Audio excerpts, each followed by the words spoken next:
तलाकशुदा लड़की, अगर किसी के साथ ऐसी घटना होगी, लड़की को ससुराल वालों ने तलाक दे दिया, लड़की आके माँ बाप के पास रहने लगी वाली लोगों के लिए, तो माँ बाप के घर में वापस उसको फिर परिवार स्थिति में लेना है।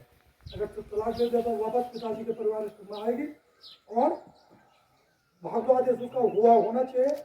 वो लड़की भी पारिवारिक पेंशन माँ बाप के बाद, ये नहीं कि उसी दिन से, जब माँ बाप दोनों गुजर जाएंगे उसके बाद वो लड़की परिवार पेंशन का हकदार बनती है। लड़कियों की शादी के लिए जो एनसीओ रैंक तक, होला रैंक तक के लिए जो सर्विस पेंशनर बोलते हैं हम लोग, जो हम लोग जीवित हैं हम लोग होते हैं सर्विस पेंशनर। तो जो सर्विस पेंशनर हैं होला रैंक तक के लिए लड़की की शादी के लिए 50,000 रुपये केंद्रीय सोलर बोर्ड की तरफ से मिलता है। मगर वहाँ भी वही है भाग दो आदेश, इसलिए मैंने शुरू में भाग दो आदेश का टॉपिक छेड़ा है। 2 लड़कियों तक के लिए है, लड़कियां बाद में कितने भी हो, लेकिन पहली 2 लड़कियों के लिए 50,000 होला रैंक तक के लिए, एक बेटी की शादी के लिए 50,000, दोनों के लिए 1 लाख बन जाते हैं। तो 2 बेटियों तक के लिए आपको 50,000 रुपये बेटी की शादी के लिए मिलता है। पूर्व सैनिक के लिए सर्विस पेंशन। अभी उत्तराखंड सरकार द्वारा जो विधवाएं हैं वो सुविधा रैंक तक के लिए, जेसीओ रैंक तक के लिए, सुविधा मतलब जेसीओ में होने के प्रेम ब्याज आते हैं, तो जेसीओ रैंक तक के लिए 1 लाख रुपये वो किसके लिए हैं? विधवाओं के लिए, चाहे वो सिपाही की विधवा है चाहे वो जेसीओ की विधवा है। तो जेसीओ रैंक तक के लिए 2 लड़कियों के लिए, विधवाओं की 2 लड़कियों की शादी के लिए 1-1 लाख रुपये उत्तराखंड सरकार की तरफ से मिलता है। कंडीशन सेम, वो भाग दो आदेश, नाम और जन्म तिथि एक जैसी होनी चाहिए और भाग दो आदेश उसका हुआ होना चाहिए। पिताजी के दस्तावेजों में लड़की का नाम पता होना चाहिए। इसके अतिरिक्त अभी जो मैंने बोला था कि कुछ एक कंडीशन ऐसी हैं, अभी तो मेरे ख्याल से 60 साल के नीचे पूर्व सैनिक की परिभाषा, पूर्व सैनिक आज के डेट पे वो होता है जिसने अपनी पेंशनेबल सर्विस पूरी की हो, और जो पहले के पूर्व सैनिक है लगभग 86 से पहले के, वो जैसे कि कुछ नौकरी कर ली उन्हें 4-5 साल और वो स्वैच्छिक सेवानिवृत्ति आते थे, डिस्चार्ज बोलते थे उसको, वो लोग भी पूर्व सैनिक में आते। उस टाइम उन लोगों को भी पूर्व सैनिक का दर्जा दिया जाता था, जो कि 4-5 साल नौकरी कर दी और वो प्रीमियम वॉलेंट्री डिस्चार्ज आ गए, उनको पेंशन नहीं बनी। तो एक तो पूर्व सैनिक जो पहले के आए हुए हैं, पेन्यूरी ग्रांट मिलता है उनको लगभग 4,000 पर मंथ का, ये एक प्रकार से एक अनुदान टाइप का हो उत्तराखंड सरकार की तरफ से है, और वो मिलता है 65 साल की उम्र पूरा होने के बाद। पहले पूर्व सैनिक को मिलेगा, और पूर्व सैनिक वो जो 86 से पहले के हैं, क्योंकि पूर्व सैनिक क्या बोलते हैं जो नॉन पेंशनर, पूर्व सैनिक में वो आते हैं जो 86 से पहले बिना पेंशन के घर आ गए। बहुत सारे लोग हैं, उस टाइम लोग डिस्चार्ज बहुत आ जाते थे और के कष्टों को देखते, तो वो पूर्व सैनिक उनको क्या मिलता है, हम उसके लिए वो करते हैं, उसका कागजी कार्रवाई हमारी तरफ से होता है, और उसको वो क्या करते हैं साल में एक बार 48,000 उसके अकाउंट में डाल देते हैं, उसको बोलते हैं पेन्यूरी ग्रांट, उत्तराखंड सरकार की तरफ से मिलता है। अभी उत्तराखंड सैनिक पुनर्वास संस्था ने उन लोगों के लिए भी किया है, किन लोगों के लिए, जो पूर्व सैनिक अगर वो 65 साल से नीचे के हैं, तो मुझे मतलब बहुत कम चांसेस हैं ऐसे कि जो पूर्व सैनिक के दायरे में आता होगा और वो 65 साल से नीचे होगा। अगर वो है तो उनके लिए भी एक मुश्त कुछ धनराशि का प्रावधान अभी 25 सितंबर 2024 से उत्तराखंड सैनिक पुनर्वास संस्था ने किया है, वो अभी 19 से ये भी कर लिया शुरू, अब मिल जाते हैं कहीं तो उनको भी दिलाया जाएगा। इसके अतिरिक्त जो हमारे भाई जो यंगेस्ट हैं, अभी जल्दी में मतलब अभी हाल ही में पेंशन आए हैं, वो लोग बच्चों का ना वो सीए का ध्यान देते हैं ना वो स्कॉलरशिप का ध्यान देते हैं। गवर्नमेंट की तरफ से बहुत अच्छी सुविधाएं आप लोगों को दी गई हैं, लेकिन आप लोग उसका फ़ायदा नहीं उठाते हैं।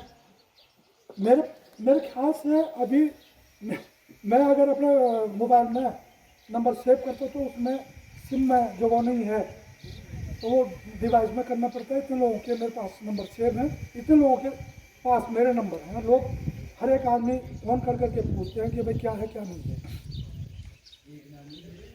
तो हमने ये रखा हुआ लक्ष्य कि भाई देखो एक एक आदमी को जागरूक किया जाए, एक एक पूर्व सैनिक को। हम लोगों को एक्चुअली फौज की ड्यूटी के दौरान पता ही नहीं चलता कि मेरे बच्चे का ऑर्डर हुआ नहीं हुआ, मेरे बच्चे को सीए बनता है नहीं बनता है। आपके बच्चे जो मेधावी बच्चे हैं, मेधावी मतलब जिनका हाई स्कूल इंटर में हाई स्कूल में अगर 80% से ऊपर आता तो उनके मेधावी का मिलता, बहुत अच्छी स्कॉलरशिप मिलती है और वो MA MSc तक मिलता है वो स्कॉलरशिप। बाकी चीज़ों में मैंने बता दिया कि मेडिकल की पढ़ाई के लिए, इंजीनियरिंग के लिए, आपका PhD के लिए, B.Ed के लिए भी है, सभी कोर्सेज के लिए स्कॉलरशिप मिलती है। वो मैंने PDF डाल के गुरु जी के पास में, डॉक्टर साहब के पास है, अगर नहीं है तो मैं फिर आप लोगों के पास डाल दूँगा। आप उसका प्रिंट निकालिए और उसको पढ़िए। बहुत सारी उसमें स्कॉलरशिप स्कीम उसमें रखी गई है। इसके अलावा एक चीज़ और याद आ रही थी मेरे को, अब जो चीज़ एकदम दिमाग से निकल जाती है तो फिर उसको दोबारा से रिपीट करना बड़ा मुश्किल होता है। तो मेरा आप लोगों से यही आग्रह है कि आप लोग अपना डिस्चार्ज बुक कब चेक करें। जो बूढ़े आदमी अपने अगल बगल कोई पढ़े लिखे लड़का जो नए लड़के हैं, फौजी सुबेदार साहब हैं, कोई सुबेदार साहब को काफ़ी अच्छा नॉलेज है साहब लोगों को, तो उनको ज़रूर दिखाएं कि इसमें तुम्हारा नाम है या नहीं है। नॉन लिखो तो जन्म तिथि नहीं। पिछली मीटिंग में यहाँ पे कोई माता जी आई थी, बोला उनकी एक विधवा बेटी है, उनके पास गए थे। मैंने बोला तो इनकी कार्रवाई करो भाई, कागज़ भेजो, शुरू करेंगे कार्रवाई, एक ना एक दिन कार्रवाई हो जाएगी। अभी आपको एक चीज़ बताता हूँ, मैं यहाँ पे भनाल के हैं, उनका इधर भी रिश्तेदारी है भंडारी खोड़ में, दिनेश काला, उसका मामा कोट यही है। हाँ, यहाँ पे उनका मामा कोट है। तो उनकी एक लड़की, वो अनमैरिड लड़की है, वो हर बार में रहती है, किसी ने बोला मैंने जो भी है, उसने कई सालों से वो अपने मतलब पारिवारिक पेंशन, मतलब जो अभिभावक पुत्री के लिए मैंने बोला पेंशन का हकदार है, तो कई सालों से चल रहा, तो कभी कुछ मांगता रिकॉर्ड, कभी कुछ मांगता। वो भी थोड़ा ये घुमाना चाहते कि हो सकता है फ्रॉड कर रहे होंगे, ये गलत तरीके से पेंशन लेना चाहते होंगे। तो जितने कार्य उन्होंने करे वो करते गए, अभी उसकी पेंशन शुरू हो गई। एक लड़का यहाँ पे था बल्लीशूड़ी का, कान कमजोर है। हाँ, ये चीज़ बताना भूल गया था मैं, आगे मुझे याद। अगर विकलांग बच्चा है, लड़की के लिए तो वैसे भी है, शादी नहीं होती है। अगर शादी होगी तो वो आउट हो गया आपके सियासत करने से। लड़का अगर विकलांग है, आपने उसका भाग दो आदेश, हर जगह भाग दो आदेश है, उसका भाग दो आदेश किया हुआ है, उसका विकलांगता का पार्ट ऑर्डर भी करना पड़ता है। और जो आप बोलते हैं कैटेगरी 40% कैटेगरी होना चाहिए, उसको लो मेडिकल कैटेगरी का पैसा मिलता है, बोर्ड मिलता है। तो वैसे ही बच्चे के लिए भी है, अगर बच्चा विकलांग है शारीरिक रूप से, चाहे वो जन्म से है या चाहे वो बाद में किसी एक्सीडेंट के कारण हो गया, किसी भी कारण से बच्चा अपाहिज हो जाता है और वो माँ बाप पे डिपेंड है, उसकी कोई नौकरी नहीं है, वो लड़का भी पारिवारिक पेंशन, माँ बाप के बाद पारिवारिक पेंशन का हकदार बनता है। उसके लिए आपने मतलब उसकी कार्रवाई क्या है कि कार्रवाई उसका माँ बाप ने पहले, पिताजी ने उसका भाग दो आदेश, जब बच्चा पैदा हुआ उसका भाग दो आदेश कर दिया, नाम जन्म तिथि वगैरह सब ठीक रख दी, और उसके बाद वो अपाहिज हुआ या उससे पहले अगर जन्म से था तब भी उसका मेडिकल होगा, और चाहे वो एक्सीडेंटल हुआ तब भी उसका मेडिकल होगा। उस मेडिकल के लिए आपने क्या करना है कि जिस भी MS में आप उसका मेडिकल कराना चाहते हैं, आपने उस MS के कमांडेंट को एप्लीकेशन लिखनी है कि मेरा बेटा इस बीमारी के कारण या इस प्रकार से अपाहिज है और मुझे इसका भाग दो आदेश के लिए इसका मेडिकल बोर्ड कराना है आपके मिलिट्री हॉस्पिटल से, और द्वारा करना है जिला सैनिक कल्याण एवं पुनर्वास कार्यालय गोपेश्वर चमोली। हम उस पे एक कवरिंग लेटर लगाते हैं और उसकी कॉपी हम आपको भी दे देंगे, और एक हम उस MS को भेज देते हैं। आपको जो कॉपी आएगी आपने उसको लेके जाना है और उस एमएच में जाना है, वहाँ पे बोलना भाई मेरे बेटे का मेडिकल बनना है। तो वहाँ पर एक 3 डॉक्टरों का बोर्ड बैठता है, उसका फॉर्मेट हमारे पास है।